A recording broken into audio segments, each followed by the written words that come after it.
Begin this afternoon with a jury delivering the fate of two men accused of plotting to kidnap Governor Gretchen Whitmer.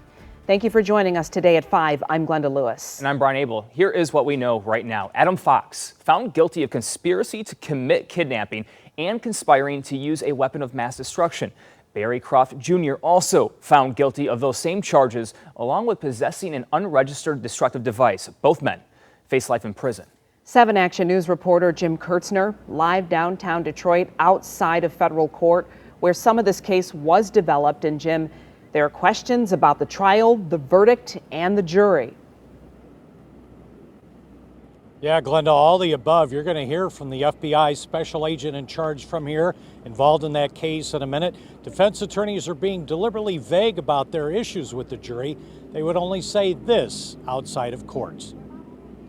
There have been issues pertaining to the jury. There are orders in place restricting our ability to comment on the juror issues. His client, Adam Fox, now facing up to life in prison. The government claimed he was a ringleader in the plot to kidnap and kill the governor. Their evidence, Fox doing surveillance on Governor Whitmer's home up north, drew a map to move in for the kidnapping, and bought a stun gun he said he wanted to use on the governor. Barry Croft, a Delaware truck driver, shaved off his long beard for both trials.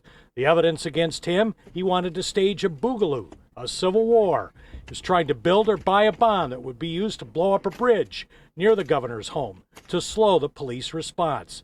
The defense was they were just pot-smoking, big talkers, were set up by 2 undercover FBI agents and 3 confidential informants. The jury didn't buy it. You can criticize your government. You can protest. You can vote your elected officials out of office.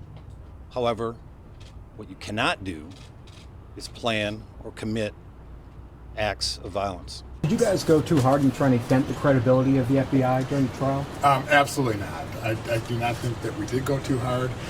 I think that the record speaks for itself.